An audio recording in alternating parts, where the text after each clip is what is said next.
It's been a staple of Australian celebrations, school fetes and work get-togethers for more than 50 years. The Sara Lee mud cake with that rich, gooey icing.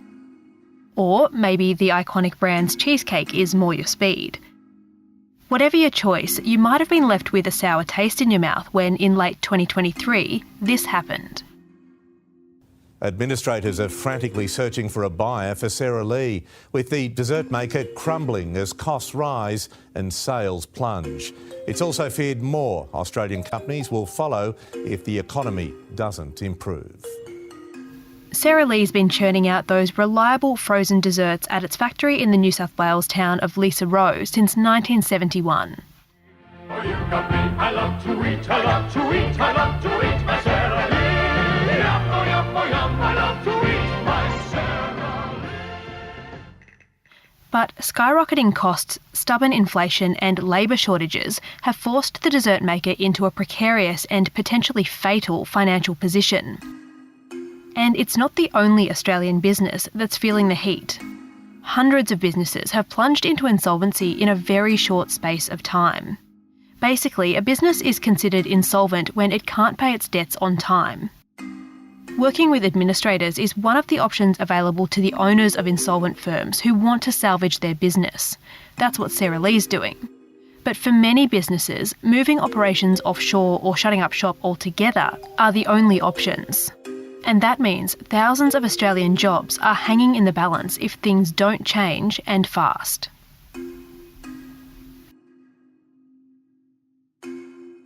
ASIC insolvency figures as of January 10 captured effectively the first 6 months of 2023-24, so July 1 through to December. Jeff Chambers is the Australian's chief political correspondent. And it showed that across multiple sectors, including construction, manufacturing, accommodation and food services, retail, transport and warehousing, healthcare and social assistance, and others, that the country is tracking very poorly in relation to the number of businesses that are being forced to call in administrators after falling into insolvency. And when you compare that to 22-23, we're on track to eclipse the previous year. And when you compare that to 21-22, again, even bigger numbers. And there's a range of reasons for that. Manufacturing and construction businesses are particularly susceptible to tough economic conditions. Obviously, construction in a high interest rate, high inflation environment, combined with other pressures like labour shortages, higher costs across the board, they are really, really struggling. I was speaking to a range of building industry chiefs who are warning that 2024 will be very tough for construction firms and that they're expecting hundreds, potentially 1,000 plus, to fall into insolvency. And those construction firms, the majority are the small, medium enterprises, but we're also seeing many long-established and successful businesses that are now really struggling with cash flow, and they're taking on enormous risk. Their projects are stalling. There's big delay. Costs for things like concrete are still very, very elevated. And then you've got the other pressures in relation to paying subcontractors, paying suppliers.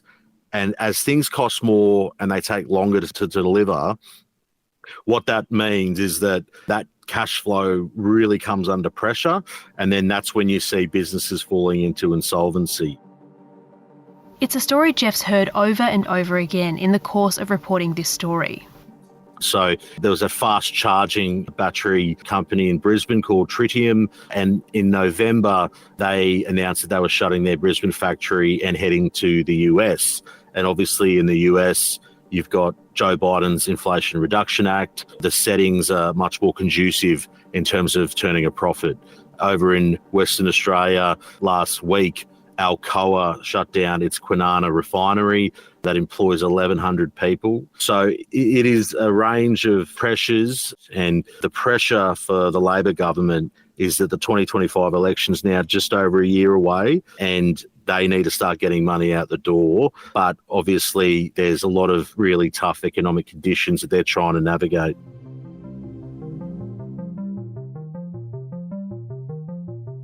Coming up after the break, why this is a warning for the government.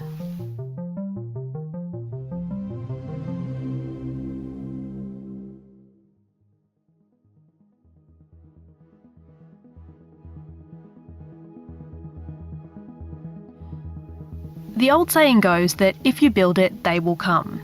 But if there's nobody to build it, they, whoever they are, have nowhere to go. That's the pickle Labor currently finds itself in. When it entered government in 2022, the party pledged to boost Australia's manufacturing capabilities after what it said was years of neglect by the coalition. It also said it would build more than 1 million homes in an attempt to alleviate chronic shortages across the nation. We want more homes for more Australians. To help Australia build an additional 1.2 million homes before the end of the decade, so we can build more homes more quickly and closer to where people want to live and work. But a drastic decline in new builds and surging insolvencies in the sector is threatening to blow up that goal. Here's Jeff Chambers again.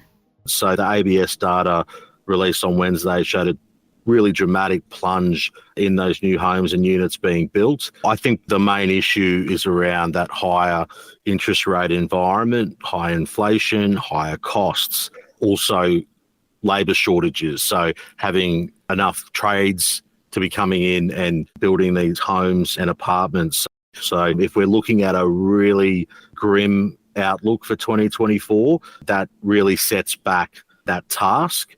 And then what kind of confidence do people have in all three tiers of government actually removing that red tape and encouraging the building industry? There's some deep concerns around that. The government isn't faring much better on the manufacturing front either. Legislation passed in early 2023 was meant to usher in financial support for struggling manufacturers by way of the $15 billion National Reconstruction Fund. But it's taken months to get that and the $10 billion Housing Australia Future Fund up and running. And even now, a tech flub means struggling companies are yet to see the cash. That means the government is facing pressure from industry and the opposition to support struggling employers before more Australian businesses fall off the cliff. And getting it right outside of the major cities could make all the difference. A lot of manufacturing and a lot of construction occurs in regional Australia, and off the back of the Voice referendum defeat last October and then subsequent issues for Anthony Albanese and the government, they've lost that connection with voters. It's difficult for them to do it, but the pressure is on the government to do everything in their power to reduce inflation further. And then obviously that will be an encouraging sign for the RBA to then consider reducing interest rates.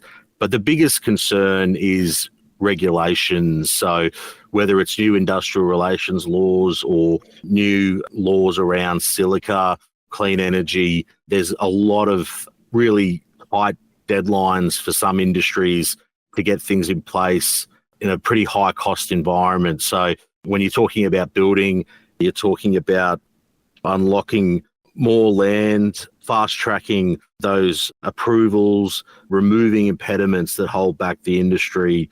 It's really in that remove the regulations, remove the layers of bureaucracy, and that will be a huge boost for industry. Jeff Chambers is The Australian's chief political correspondent.